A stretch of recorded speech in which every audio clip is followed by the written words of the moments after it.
Wanneer is 'n huwelik 'n goeie huwelik? Kom ons lees saam uit Genesis 2 vers 18 tot 21.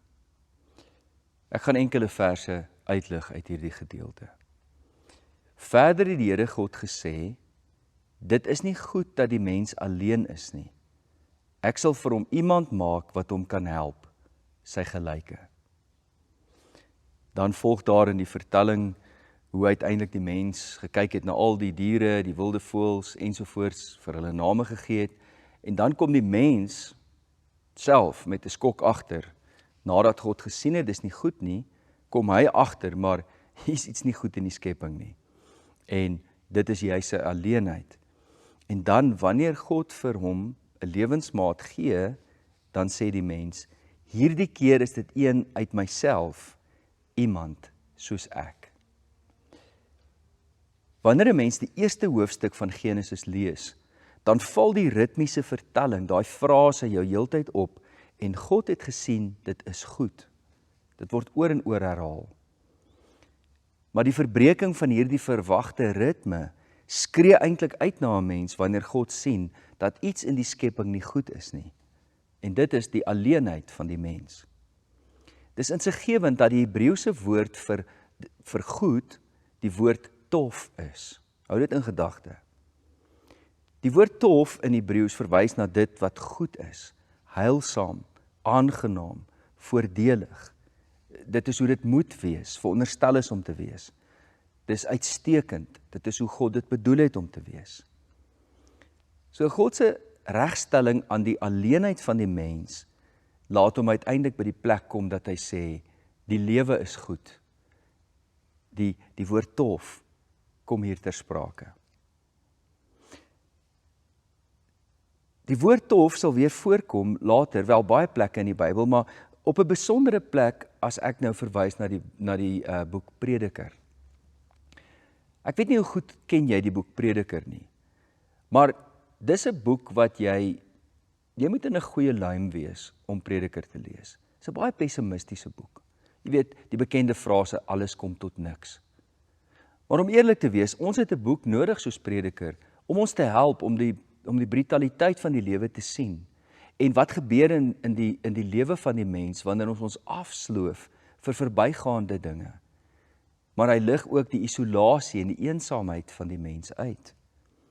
Maar dan vind ons 'n verfrissende brokkie raad by die Prediker in hoofstuk 4. En ek lees vir ons vers 9 tot 12. Lees dit saam met my. 2 vaar beter as 1. Hulle inspanning kom tot iets. As die een val, kan die ander hom ophelp. Maar as een val wat alleen is daar niemand om hom op te help nie.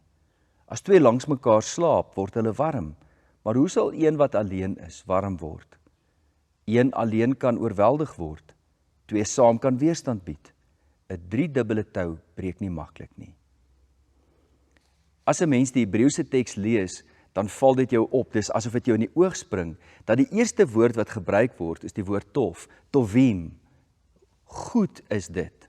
Die goedste, ek weet ons het nie so 'n woord nie, dis nou vertaal met 2 is beter as 1, maar ek dink die woord tof is so belangrik, die goedste van alle uitkomste, is wanneer 'n mens 2 is, en nie 1 nie. Ja, dis nie 'n huweliksteks per se nie, verseker nie. Dit beskryf die lewe van isolasie teenoor verhouding. Maar die woord tof is belangrik, dink ek. Gegeewe ook dit wat ons gelees het in Genesis 2. En die konteks is nie romantiese liefde nie, maar wanneer 2 mense saamwerk, is die kans op sukses groter. Pas dit toe op die huwelik terwyl ons hieroor praat. Pas dit toe op die lewe in geheel. Dis tof wanneer ons saam met iemand saamwerk. In die konteks van struikeling kan die een die ander ophelp. Ja, wanneer ons fisies val, help iemand ons op, maar struikeling in die lewe. As ek dink aan my lewe as predikant, is dit so waar, dat waar mense omring word, wanneer hulle struikel, deur mense wat omgee en hulle lief het, is die pad vorentoe skielik hoopvol teenoor 'n verhaal van wanhoop. In bittere koue bied twee liggame wat mekaar vashou, natuurlik baie meer warmte en die uitstraling van hitte.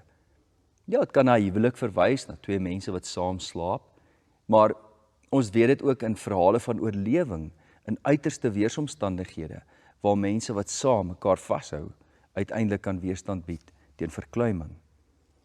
In die konteks van gevaar is dit beter as iemand jou rug het.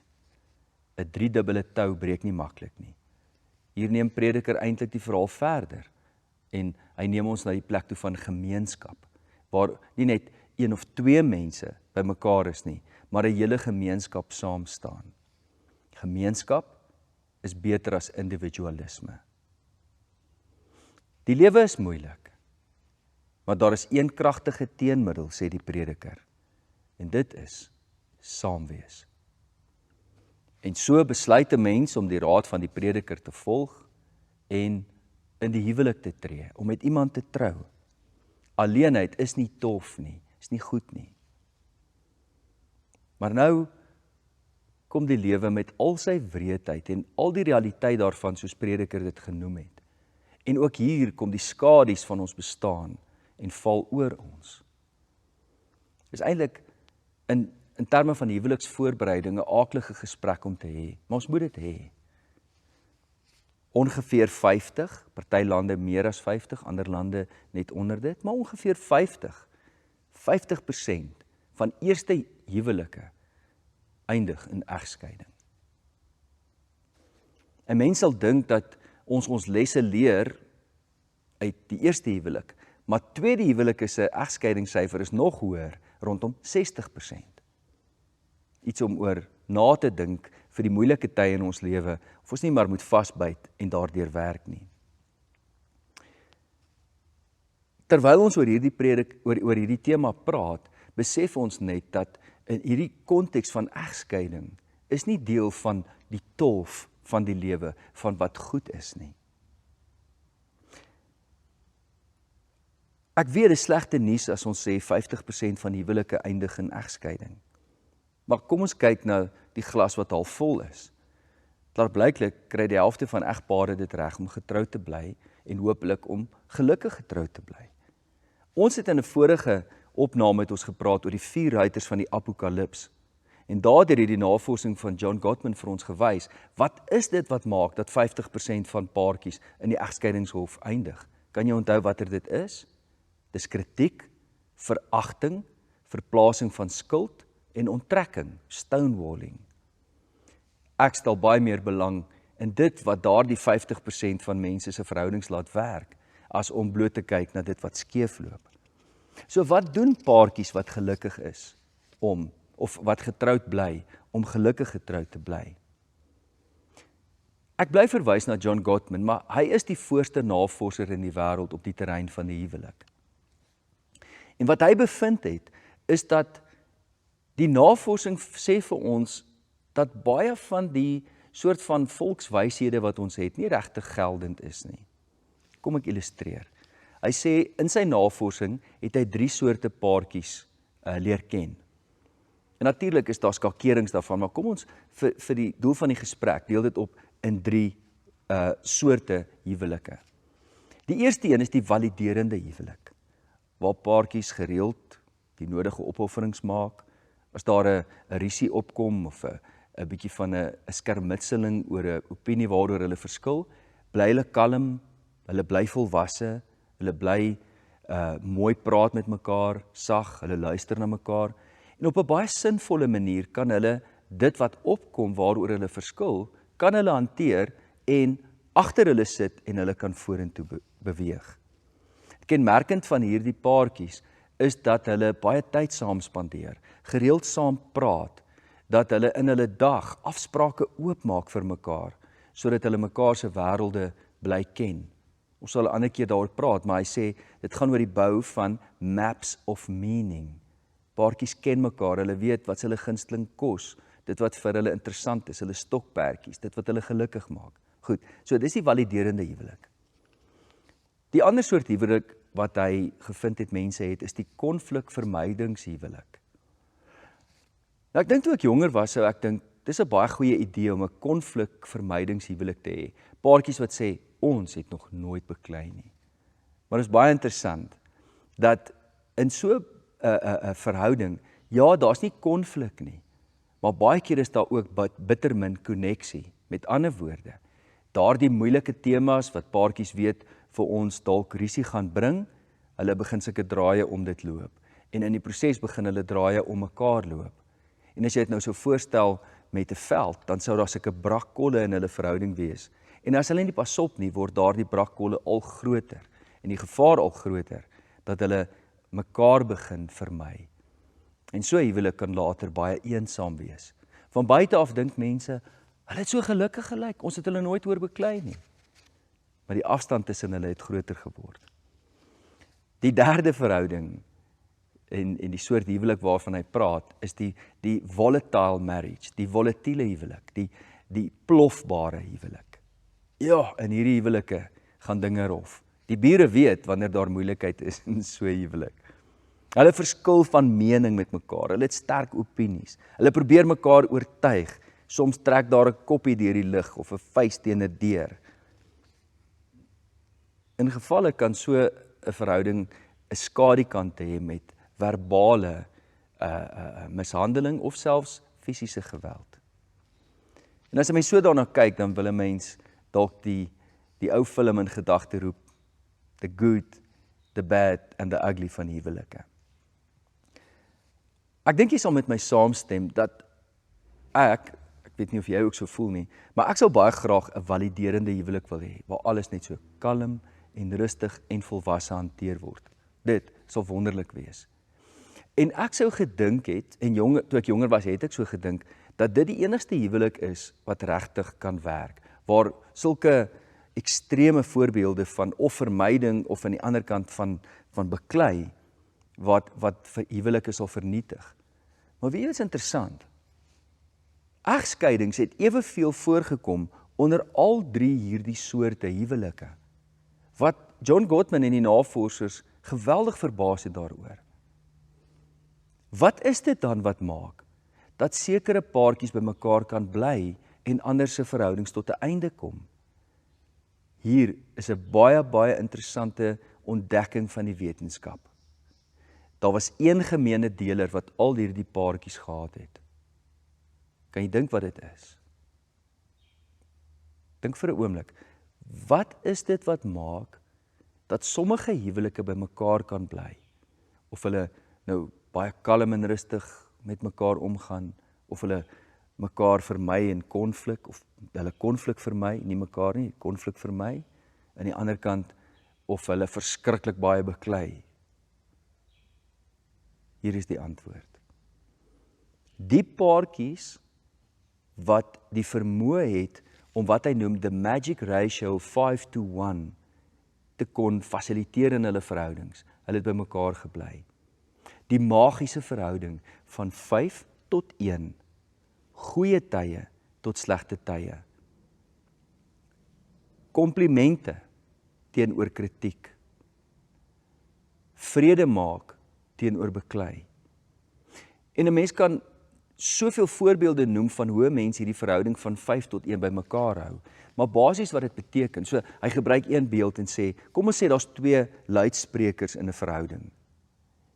Hierdie een luidspreker speel sulke dramatiese musiek, maar 5 keer meer liedjies speel aan hierdie kant, of die volume daarvan is 5 keer harder, van positiewe insette in die huwelik.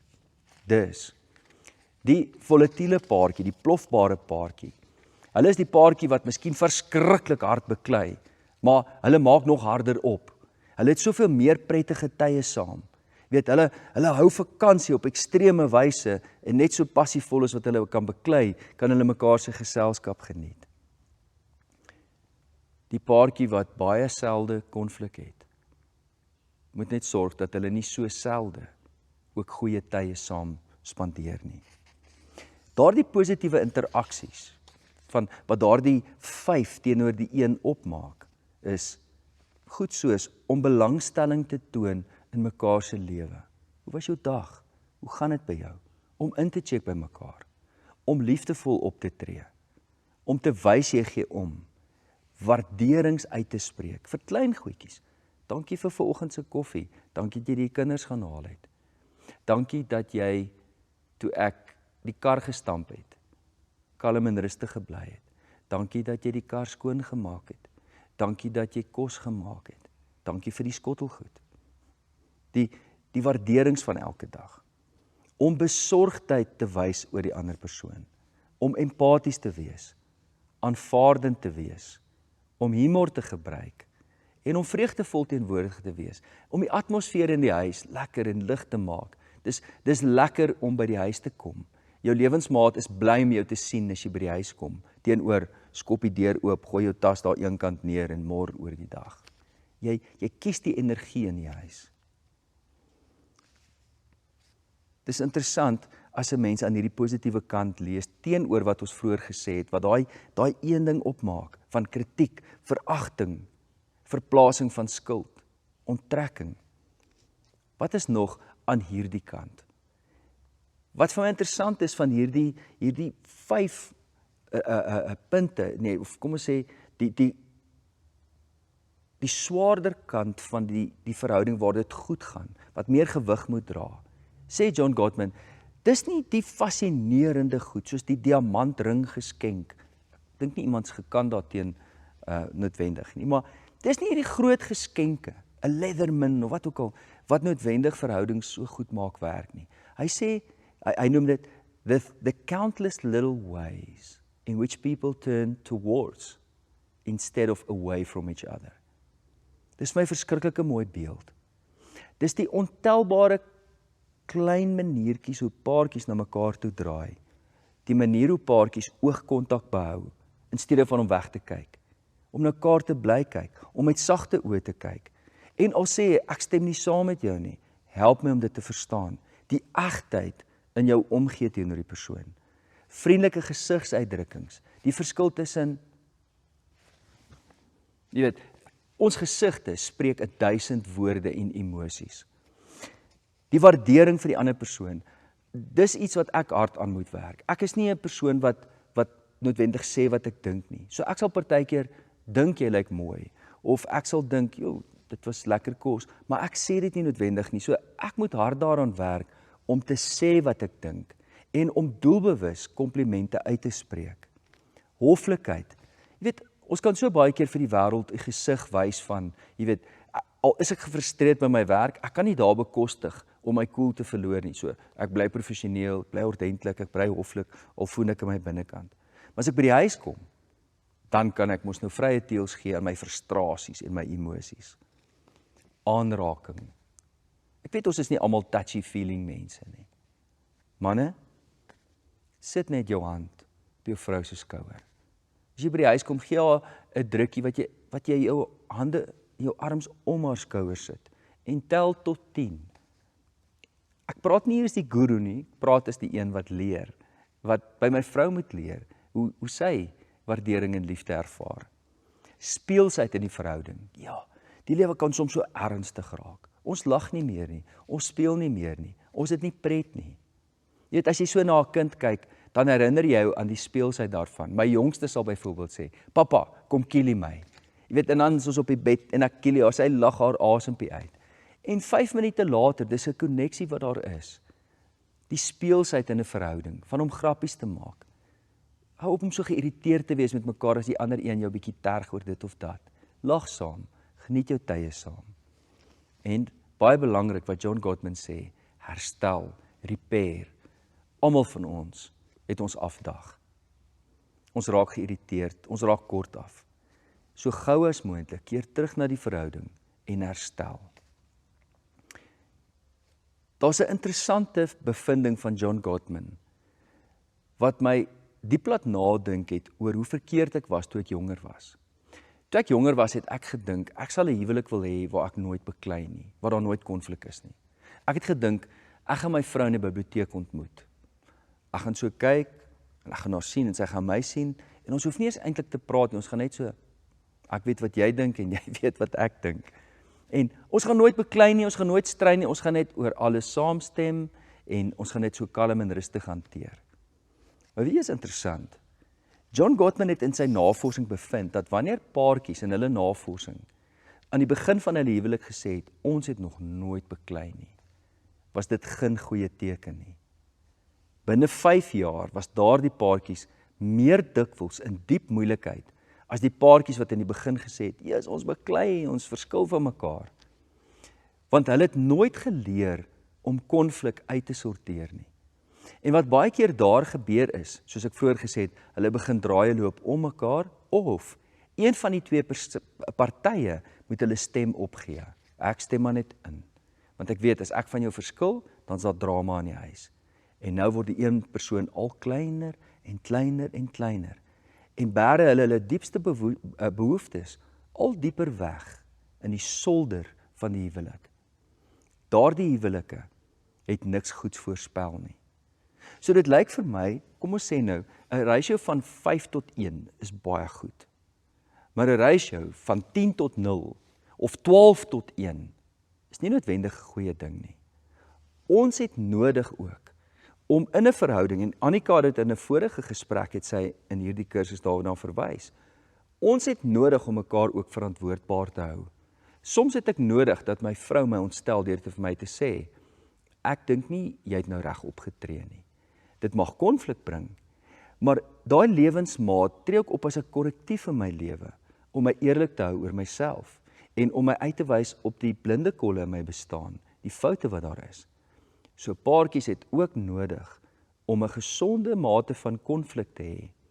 Ek gaan jou dalk skok as ek nou uit die Bybel uit die volgende woorde lees. Ek wonder of jy dit ooit gelees het.